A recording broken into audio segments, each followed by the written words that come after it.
BRS working president KTR Nandinagar నివాసం నుంచి సంగారెడ్డికి బయలుదేరి వెళ్లారు. సంగారెడ్డి జైల్లో ఉన్న లగచర్ల రైతులను కేటీఆర్ పరామర్శిస్తారు. పలువురు బీఆర్ఎస్ పార్టీ సీనియర్ నేతలు కూడా కేటీఆర్ వెంట ఉన్నారు. ఇదే అంశానికి సంబంధించి పూర్తి అప్డేట్స్ మా ప్రతినిధి లిబిల్ లైవ్ ద్వారా అందిస్తారు. లిబిల్, కేటీఆర్ నందినగర్ నివాసం నుంచి ఇప్పుడే బయలుదేరి వెళ్ళినట్టుగా తెలుస్తుంది. కేటీఆర్ వెంట ఎవరెవరున్నారు, ఏ టైం కల్లా రీచ్ అయ్యే అవకాశం ఉంది?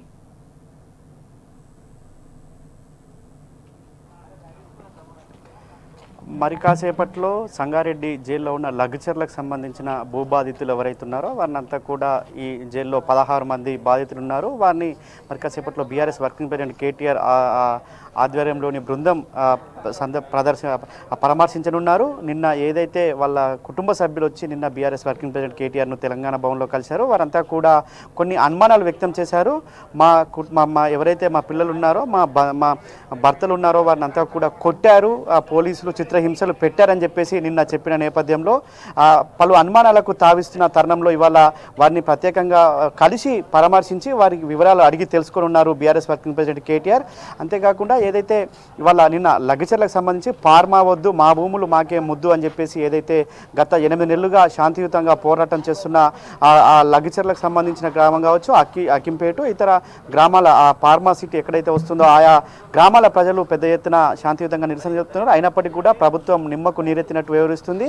స్వయంగా ముఖ్యమంత్రి నియోజకవర్గం కావడంతో కూడా వారంతా కూడా మాకు వచ్చి ముఖ్యమంత్రి ఏమన్నా చెప్తాడేమో, మా భూములు ఎందుకు తీసుకుంటున్నారు, అసలు భూముల విలువలేంది, ఇవాళ ఎంత ఇస్తారు అనేది కూడా స్పష్టత ఇవ్వకుండా మాకు ఖచ్చితంగా మీ భూములు ఇవ్వండి, మేము ఇక్కడ ఫార్మా కంపెనీ పెట్టి తీరుతామని వాళ్ళు పదే చెప్తున్న నేపథ్యంలో మొన్న మేము భూమి ఇవ్వము, మా భూములు ఇవ్వము, మీరు ఏం చంపినా సరే మేము భూములు ఇవ్వమని చెప్పేసి తెగేసి చెప్పిన నేపథ్యంలో మొన్న కలెక్టర్ కావచ్చు ఇతర అధికారులు అక్కడికి వెళ్ళి భూసేకరణకు సంబంధించి వారితో ప్రజాభిప్రాయ సేకరణ చేద్దామనుకున్న తరుణంలో వారు ఒక్కసారిగా అధికారులకు వారికి మధ్య వాగ్వాదం జరిగింది. ఆ వాగ్వాదంలో ఏదైతే ఉందో వారంతా కూడా go back collector, go back అధికారులు అని చెప్పేసి వారు నినాదాలు చేశారు. ఈ తరుణంలో పెద్ద ఉద్రిక్తత పరిస్థితి దారితీసింది.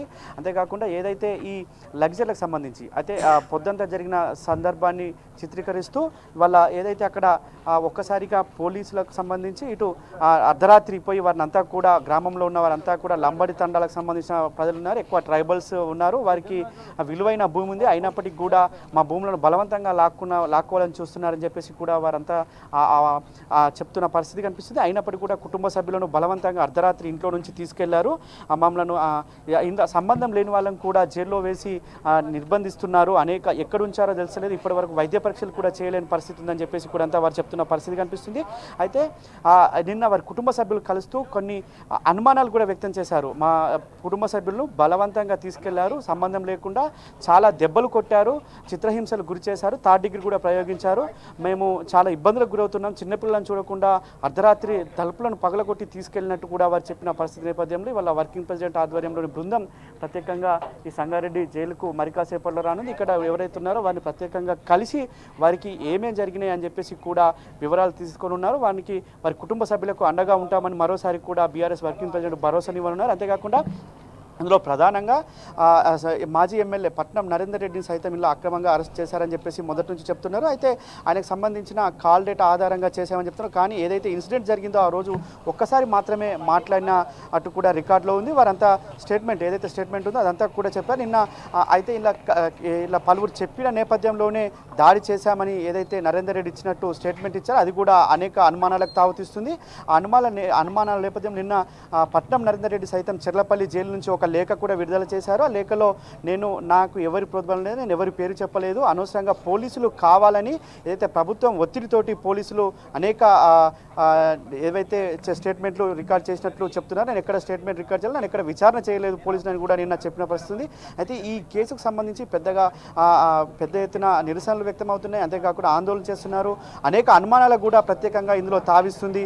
ఎవరైతే బాధితున్నారో వారికి సంబంధించి భూమి లేదనడం కావచ్చు, వారిని అంటే ఏమికి సంబంధం లేదు అనే చిత్రీకరించే పరిస్థితులు ఇవాళ ప్రభుత్వం ఉంది. ఒక స్వయంగా ముఖ్యమంత్రి నియోజకవర్గంలోనే ఈ విధంగా దాడి జరగడం ఖచ్చితంగా ఇది దేశవ్యాప్తంగా కూడా చర్చనీయాంశమైంది. ఈ తరుణంలోనే ఆ ప్రభుత్వం కూడా ఒక మొండి పట్టుదలతో పోతుంది అనేది కూడా అనుమానాలు తావిస్తుంది. ఖచ్చితంగా వారి కుటుంబ సభ్యులకు ఖచ్చితంగా భరోసానివ్వాల్సిన ప్రధాన ప్రతిపక్ష పార్టీగా బీఆర్ఎస్ పార్టీ పైన ఉంది. ఈ నేపథ్యంలో నిన్న ఏదైతే ప్రధాన ప్రతిపక్ష పార్టీ అయిన బీఆర్ఎస్ వర్కింగ్ ప్రెసిడెంట్ కేటీఆర్ కలిసిన సందర్భంలో చెప్పిన సందర్భాలు, నేను ప్రెగ్నెంట్గా ఉన్నాను, మా భర్తను తీసుకెళ్లి జైల్లో పెట్టారు, నన్ను ఎవరు తీసుకెళ్ళాలి, హాస్పిటల్ హాస్పిటల్కి మేము వర్ణాతీతం మమ్మల్ని అక్రమంగా అరెస్ట్ చేశారు, మమ్మల్ని అనేక ఈ చిత్రహింసలు చేస్తున్నారు, 8 నెలల నుంచి మమ్మల్ని వచ్చి ఎవరు కూడా కలవలేదు, కనీసం ఈ భూమికి రేట్ ఎంత ఇస్తారు, ఇక్కడ ఎన్ని ఎకరాలు సేకరిస్తారు, ఎంత ల్యాండ్ అక్విజిషన్ కావాలి, ఎలాంటి ఫార్మా కంపెనీ పెడతారు, మాకు ఉద్యోగ భద్రత ఏంది, ఇవన్నీ కూడా చెప్పలేదు ఇప్పటి వరకు అని చెప్పేసి వారు చెప్పారు.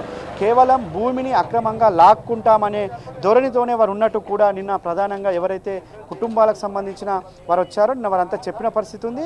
అంతేకాకుండా ఇప్పటి వరకు భూమి ఎన్ని ఎకరాలు సేకరిస్తారు, ఎంత అంటే 2013 యాక్ట్ ప్రకారం సేకరిస్తారా లేదంటే కొత్తగా ఏమైనా యాక్ట్ చేస్తారా, మాకు లక్షల విలువైన భూమిని వల్ల మేము ఎందుకు ఇవ్వాలని చెప్పేసి కూడా వారంతా చెప్తున్న పరిస్థితి ఉంది. అయితే ఖచ్చితంగా వారి గత 8 నెలలుగా మేము నిరసన చెప్తే ఏనాడు కూడా మమ్మల్ని ఎవరు వచ్చి కూడా మమ్మల్ని కలిసిన దాఖలా లేదు. కానీ నిన్న ఒక్కసారిగా కలెక్టర్ వస్తున్నాం, ఆ కలెక్టర్ అంటే ఎవరో కూడా తెలియదు, మాకు వస్తున్నట్టు కూడా చెప్పలేదు. మేము కలెక్టర్ గో బ్యాక్ అని మాత్రమే చెప్పాం, కానీ మాపైన వాళ్ళ అక్రమ కేసులు పెట్టి ఇంట్లో ఉన్న వాళ్ళని తీసుకెళ్లి వాళ్ళ ఎక్కడ జైల్లో పెట్టారో కూడా మాకు తెలియని పరిస్థితి ఉంది. కనీసం వైద్య పరీక్షలు చేయలేని పరిస్థితి వాళ్ళ ప్రభుత్వం ఉంది. అంటే ఖచ్చితంగా వారిపైన ఎలాంటి దెబ్బలు ఉన్నాయో ఎలాంటి గాయాలు ఉన్నాయో వాటి అన్నింటినీ కూడా చూపెట్టలేకపోతుంది ఈ ప్రభుత్వం అని చెప్తారు. ఖచ్చితంగా నిన్న బీఆర్ఎస్ వర్కింగ్ ప్రెసిడెంట్ కేటీఆర్ కూడా మాట్లాడుతూ ఎవరైతే బాధితులు ఉన్నారో ఎవరైతే జైల్లో ఉన్నారో వారికి ఖచ్చితంగా ప్రైవేటు హాస్పిటల్లో వైద్య పరీక్షలు చేయించాలి, ప్రభుత్వం పైన మాకు నమ్మకం లేదు, ఇప్పటికే పోలీసులు మేనేజ్ చేశారు, వాళ్ళ హాస్పిటల్ని కూడా మేనేజ్ చేయగలుగుతారు కాబట్టి ప్రభుత్వ హాస్పిటల్లో మాకు టెస్టులు చేయొద్దు, వారికి వైద్య పరీక్షలు పూర్తిగా ప్రైవేటు హాస్పిటల్లో చేయాలని చెప్పేసి కూడా నేను డిమాండ్ చేసిన పరిస్థితి కనిపిస్తుంది. ఈ నేపథ్యంలో వారి కుటుంబాలు పెద్దగా ఆందోళన చెందే పరిస్థితి, అంటే మమ్మల్ని ఏ జైలుకు తీసుకెళ్లారో మా కుటుంబ సభ్యుల్ని ఎక్కడికి తీసుకెళ్లారో కూడా మాకు తెలియని పరిస్థితి, పోలీసులు ఎందుకు ఈ విధంగా వివరిస్తున్నారు, ఎందుకు ఈ విధంగా ఇవాళ దాచిపెడుతున్నారు ప్రతి అంశాన్ని కూడా అని చెప్పేసి కూడా వాళ్ళు చెప్తున్నారు. అయితే ఈ నేపథ్యంలో బీఆర్ఎస్ వర్కింగ్ ప్రెసిడెంట్ కేటీఆర్ వచ్చి స్వయంగా వారితో మాట్లాడి ములాఖతై వారికి జరిగిన ఏదైతే అన్యాయం ఉందో దాన్ని అంతా కూడా తెలుసుకునే ప్రయత్నంలో భాగంగానే వాళ్ళ బీఆర్ఎస్ వర్కింగ్ ప్రెసిడెంట్ నేతృత్వంలోని బృందం రానుంది. అయితే మరి కాసేపట్లో ఇక్కడ చేరుకున్నారు, 6గురికి అనుమతి ఇచ్చినట్లు కూడా సమాచారం అందుతుంది. ఇటు జైళ్ల శాఖకు సంబంధించిన అధికారులు 6గురికి అనుమతి ఇచ్చారు. 6గురు కేటీఆర్, ఇటు చింత ప్రభాకర్తో పాటు ఇటు వికారాబాద్కు సంబంధించిన నేతలు కూడా ఉండే అవకాశం ఉంది. వారందరినీ కూడా కలిసి వారికి మరింత భరోసానిచ్చి వారి కుటుంబానికి ధైర్యంగా అండగా ఉంటామని చెప్పేందుకు ఇవాళ బీఆర్ఎస్ వర్కింగ్ ప్రెసిడెంట్ కేటీఆర్ వస్తున్నట్లు తెలుస్తుంది కుమార్. మరి కాసేపట్లో సంగారెడ్డి జైలుకు చేరుకున్నారు కుమార్. Right, thank you లివిల్.